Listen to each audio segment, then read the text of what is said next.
A Case of Identity. Part 1.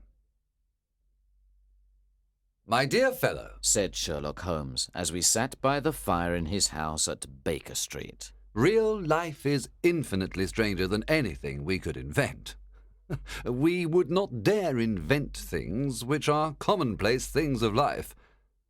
If we could go out of that window, fly over this great city, gently remove the roofs of houses, and look at the peculiar things that are happening, the strange coincidences, the plans, and the wonderful chains of events, we would discover things much more interesting than in books." "But I do not believe it," I answered. "The stories in the newspapers are never very interesting. In fact, they are always very boring." "That is because," said Holmes, "newspapers always repeat the official reports of magistrates and police reports. You can be certain that there is nothing as unnatural and strange as the commonplace." "I know," I replied, "that your cases are always very interesting. But let us look at today's newspaper." I picked up the newspaper and began to read an article. It was about a husband who was cruel to his wife. "I don't have to read the article," I said, "but I am sure that the man had a girlfriend, that he drank, and that he began to hit his wife. I am also sure that there was a sympathetic sister, or landlady." "You have chosen a bad example, Watson," said Holmes, "because I have worked on this case. The man, Mr. Dundas, did not have a girlfriend, and he did not drink, and he did not hit her. Instead, at the end of every meal, he took out his false teeth and threw them at his wife. You must admit that nobody could invent such a story." "Do you have any interesting cases now?" I asked. "Well, I am working on 10 or 12 cases, but none of them are interesting.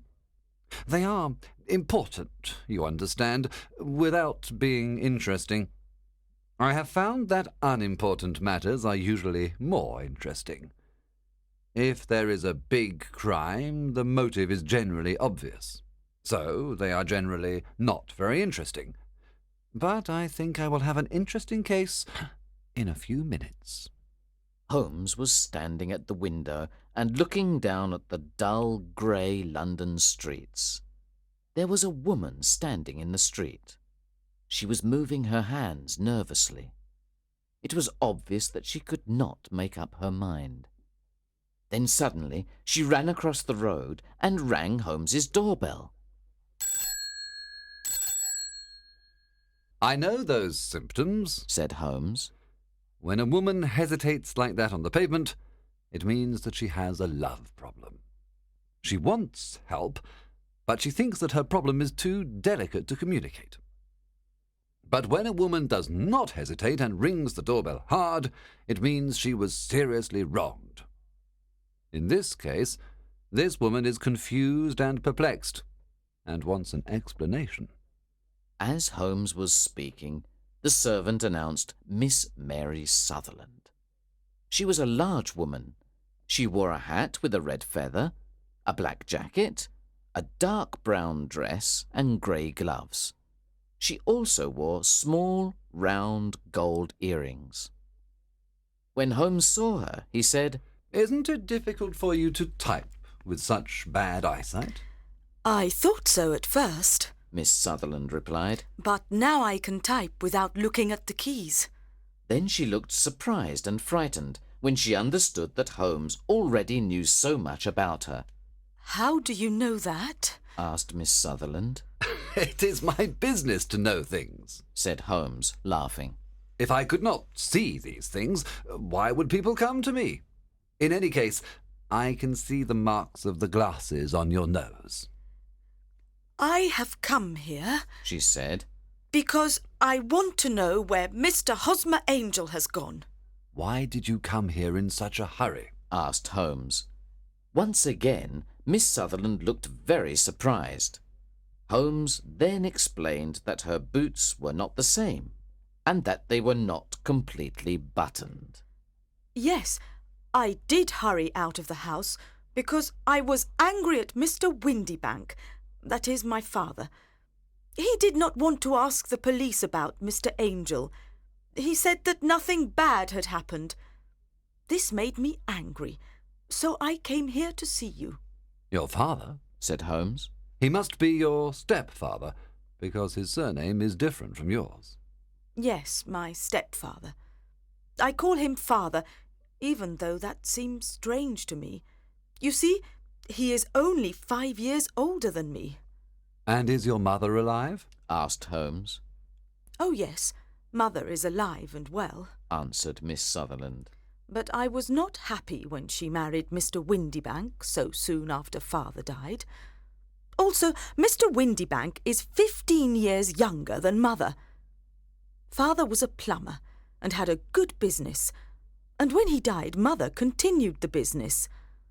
But when she married Mr. Windybank, he made her sell it. Do you live on the money from the business? Asked Holmes. Oh, no. Replied Miss Sutherland. I inherited some money from my uncle. I cannot touch it, but with the interest I receive £100 a year. That should be enough for you to live quite comfortably, said Holmes.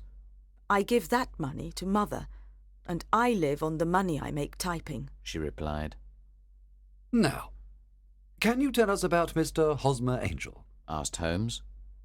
Miss Sutherland blushed deeply and said, I met him at the plumbers' ball.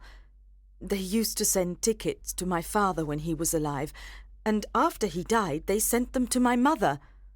But Mr. Windybank didn't want us to go. He said that my father's friends were not good enough for us. But the day of the ball, Mr. Windybank went to France on business, so mother and I went to the ball, and it was there I met Mr. Angel. I suppose, said Holmes, that Mr. Windybank was very angry with you when he discovered that you had gone to the ball. No, not very, replied Miss Sutherland. He said that it was impossible to stop a woman when she really wanted something. And did you see Mr. Hosmer after the ball? Asked Holmes. Yes, but he couldn't come to the house when father was there. Father didn't want anybody to come to the house. So Mr. Hosmer said, We should wait until your father goes to France before we see each other. In the meantime, we can write to each other every day. Were you engaged to the gentleman at this time? Asked Holmes. Oh, yes, Mr. Holmes. We were engaged after the first walk that we took. Mr. Angel worked in an office in Leadenhall Street. Which office? That's the worst part. I don't know. Then where did you send your letters? To the Leadenhall Street post office where he got them. He said to me, The other workers in my office will make fun of me if they see my letters. I told him that I could type my letters like he did his, but he said, A typed letter comes from an impersonal machine and not from you. This shows how fond he was of me, Mr. Holmes, and the nice little things he thought of. It was most suggestive, said Holmes. I have always said that the little things are infinitely the most important. Can you remember any other little things about Mr. Hosmer Angel? He was a very shy man, Mr. Holmes. He always wanted to walk with me in the evening instead of during the day. He was very gentlemanly. Even his voice was gentle. He told me that he had had a bad infection of the tonsils when he was a child, so he had to whisper. He always wore elegant clothes.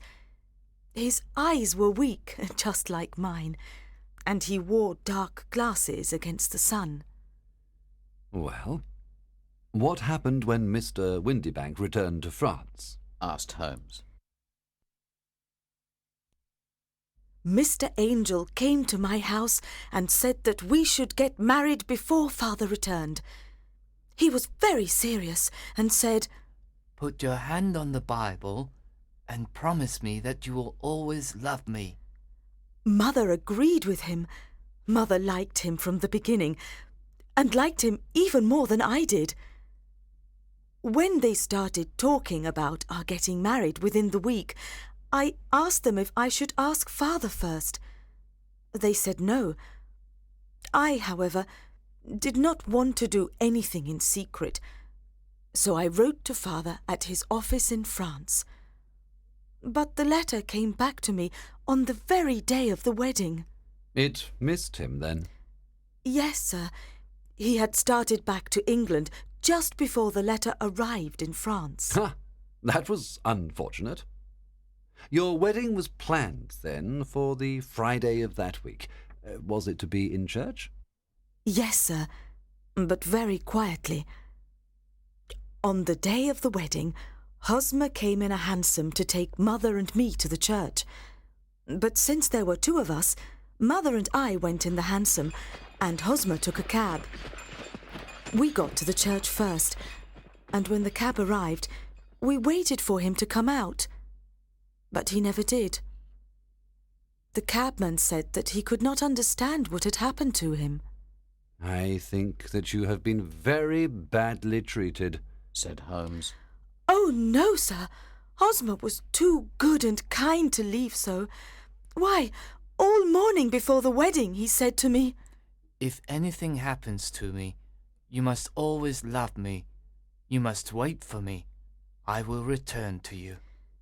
I thought this very strange to say on the day of our wedding, but his disappearance explains everything. It certainly does, said Holmes. In your opinion, did he know that he was in danger? Yes, I think so. But do you know what the danger was? No, I don't. One more question. How did your mother react? She was angry and told me that I should never speak about him again. And your father? Did you tell him? Yes.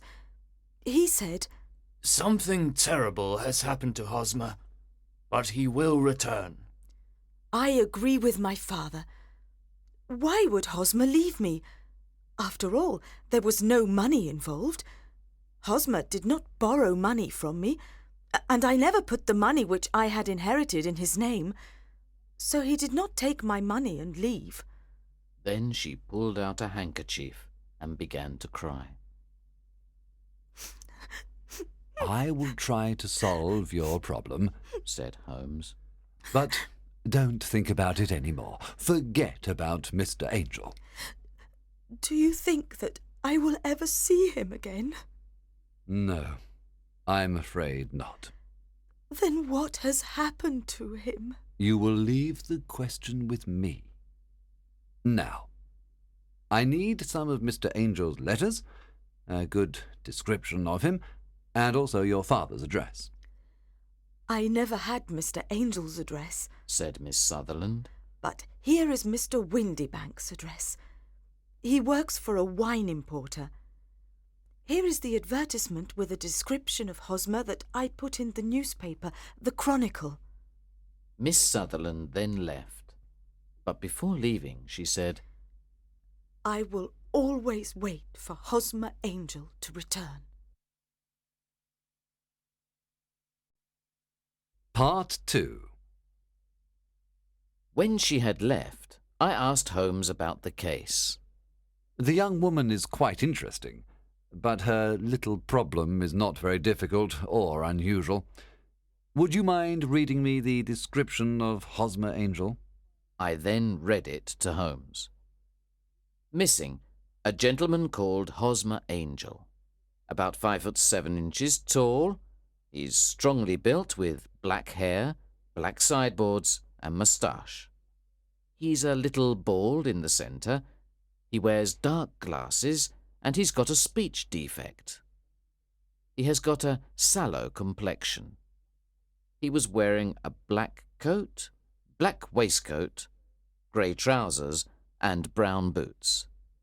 Please contact Miss Sutherland, etc., etc. That is enough, said Holmes. Now, look at these letters which Hosmer wrote to her. What do you see? They are typed, I said. Not only that, but the signature is typed too. The point about the signature is very suggestive. In fact, we can call it conclusive. Of what? My dear fellow, can't you see how important this fact is to the case? No, I can't, I replied. Unless Hosmer didn't sign his letters because he didn't want to be legally responsible for what he promised. No, that was not the point, said Holmes. But now I will write 2 letters which will solve this mystery. One of the letters is to Mr. Windybank's firm in the city, and the other one will be to Mr. Windybank himself, to ask him to come here to meet us tomorrow evening at 6 o'clock. A few minutes before 6 the next day, I returned to Baker Street. When I walked in, Holmes was doing chemistry experiments. "Well, have you solved it?" I said as I walked into the room. Yes, it was the bisulfate of baryta. "No! Miss Sutherland's mystery!" I cried. Oh, that.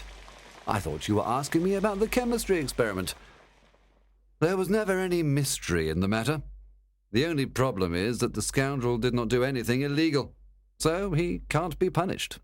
Who was Hosmer Angel, and why did he abandon Miss Sutherland? But Holmes did not have time to answer me, because just then we heard someone knock at the door, and then someone walking towards Holmes's room. This is the girl's stepfather. He wrote to me to say that he was coming, said Holmes. The man who entered the room was a strongly built fellow without sideboards or moustache, with a sallow complexion, and he looked at us with a pair of penetrating grey eyes. He was wearing a black top hat. Good evening, Mr. James Windybank, said Holmes. I believe this is the typed letter that you wrote to me to say that you were coming here. Yes, sir. I am sorry that Miss Sutherland has troubled you about this little problem. Also, I don't like other people knowing about our family misfortune. Anyway, I don't think that you will ever find this Hosmer Angel. On the contrary, said Holmes quietly. I am almost certain that I will find him. Mr. Windybank started violently and dropped his gloves. I am happy to hear that, he said. It is a curious thing, remarked Holmes, that a typewriter is just as distinctive as a man's handwriting.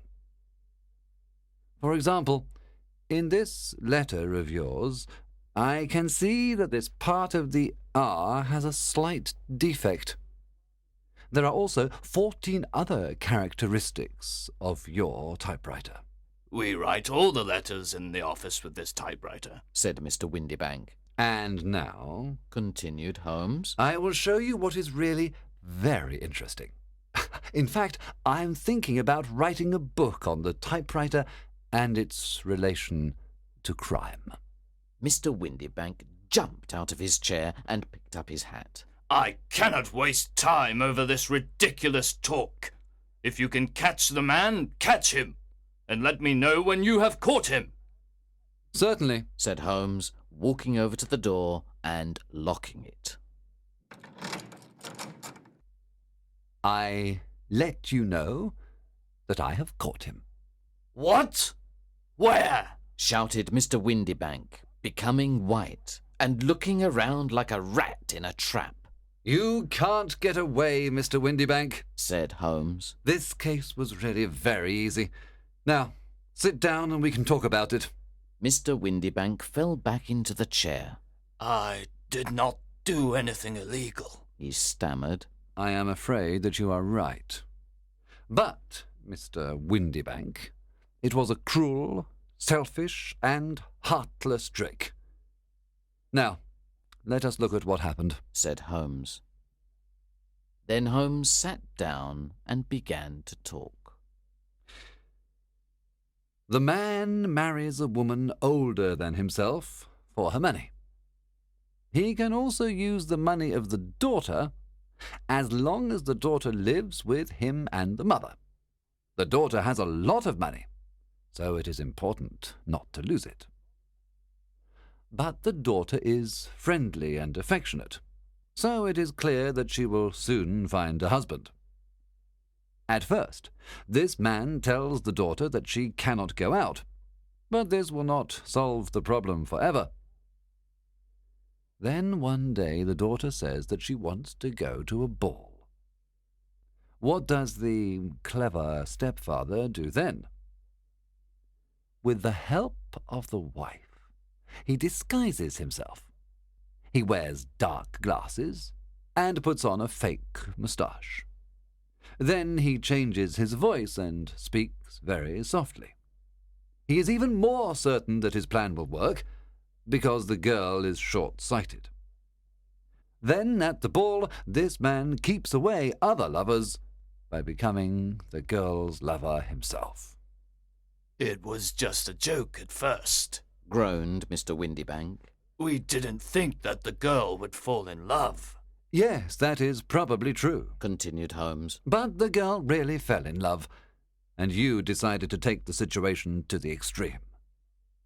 You began to see her often, and the mother said that she liked him very much. Then you decided to ask Miss Sutherland to marry you, so that she would never again think about other men. But it was difficult for you to pretend to go to France every time Miss Sutherland had to see Mr. Angel. You had to end the situation dramatically. In some way, you had to keep Miss Sutherland from thinking about other men in the future. Therefore, you made her promise on the Bible, and you told her that something could happen on the very morning of the wedding. You took her to the church, but obviously you could not marry her.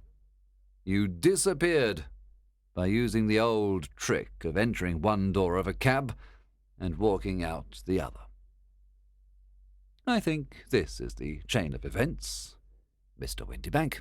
Yes, maybe that is true, replied Mr. Windybank. But I did not do anything illegal, and now you are breaking the law because you will not let me leave this room. You are right. You did not do anything illegal, said Holmes as he unlocked and opened the door. But you really deserve to be punished, and I would like to do it. Then Holmes picked up a riding crop, but Mr. Windybank ran out of the door and out of the house. Now he certainly is a cold-blooded scoundrel, said Holmes, laughing. That fellow will continue doing worse and worse crimes until he does something really bad and finishes on the gallows. In any case, this case had some interesting points. I cannot completely follow your reasoning in this case, I said. Well, it was clear from the first that Mr. Hosmer Angel had a very good reason for his actions, and that the only man who could really profit from the situation was the stepfather. He wanted to keep the £100 a year. Then it was very suggestive that Mr. Windybank and Mr. Hosmer Angel were never together. And so were the dark glasses, the soft voice, and the moustache. They all suggested a disguise. The final point was the typed signature. This made me think that the handwriting of the man must be very familiar to Miss Sutherland, and that if she saw even a small portion of it, she would recognize it. And how did you verify these ideas? I asked. First, I wrote to Mr. Windybank's firm.